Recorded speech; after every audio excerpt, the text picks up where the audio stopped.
नमस्कार दोस्तों, मैं हूं सारा और आप देख रहे हैं नेता नजर, जहां हर राजनीतिक खबर का असली सच रखा जाता है, सीधा और साफ। आज हम बात करेंगे एक ऐसे मुद्दे पर जिसने हर तरफ हलचल मचा दी है, अरविंद केजरीवाल की डॉक्यूमेंट्री जो दिल्ली में बैन कर दी गई है। जी हाँ, आपने सही सुना, एक डॉक्यूमेंट्री जो केजरीवाल की जिंदगी के नए पहलुओं को दिखाने वाली थी, उसे क्यों बैन कर दिया गया? चलिए जानते हैं इस विवाद के पीछे की पूरी कहानी। अरविंद केजरीवाल एक ऐसा नाम जो आम आदमी की आवाज बनकर उभरा।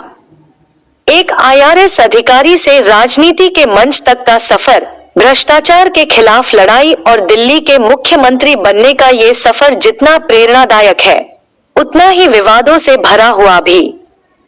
ये डॉक्यूमेंट्री उनकी जिंदगी के अनछुए पहलुओं को सामने लाने वाली थी।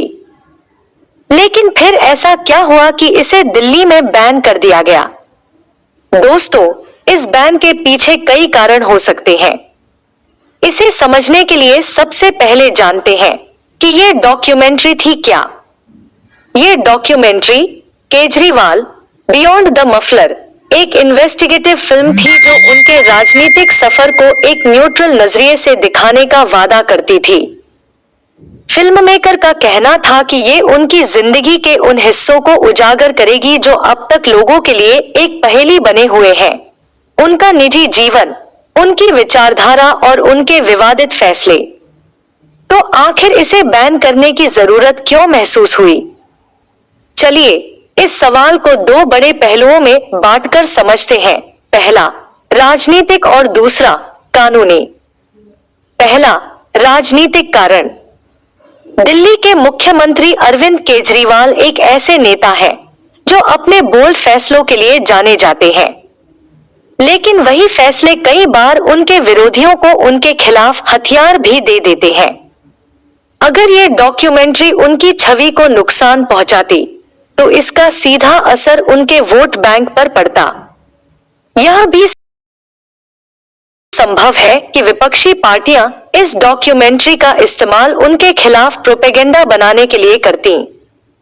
और जब चुनाव करीब होते हैं, तो किसी भी नेता के लिए उनकी छवि सबसे बड़ी चिंता होती है। दूसरा, कानूनी चिंताएं। इस डॉक्यूमेंट्री के ट्रेलर को लेकर यह आरोप लगाए गए कि यह पक्षपाती हो सकती है या कुछ ऐसे संवेदनशील मुद्दों को उठाती है जो सांप्रदायिक या राजनीतिक तनाव को बढ़ावा दे सकते हैं। इसी कारण अधिकारियों ने इसे सार्वजनिक प्रदर्शन के लिए रोक लगा दी। फिल्म मेकर्स का कहना है कि उन्होंने सभी कानूनी औपचारिकताएं पूरी की थी, लेकिन सेंसर बोर्ड या स्थानीय अधिकारियों ने इस फिल्म पर आपत्ति जताई। यहाँ एक बड़ा सवाल उठता है, क्या वाकई यह फैसला जनता के हित में था या यह एक राजनीतिक एजेंडा का हिस्सा था? दोस्तों, यह सिर्फ एक डॉक्यूमेंट्री नहीं है, बल्कि हमारे लोकतांत्रिक मूल्यों पर एक बड़ा सवाल है। क्या सच को सामने लाना सही नहीं है, चाहे वह किसी भी नेता के बारे में हो? या फिर यह बैन इस बात का संकेत है कि राजनीतिक छवि बचाने के लिए कुछ भी किया जा सकता है? आपका क्या कहना है? क्या यह बैन सही है या यह लोकतंत्र के खिलाफ है?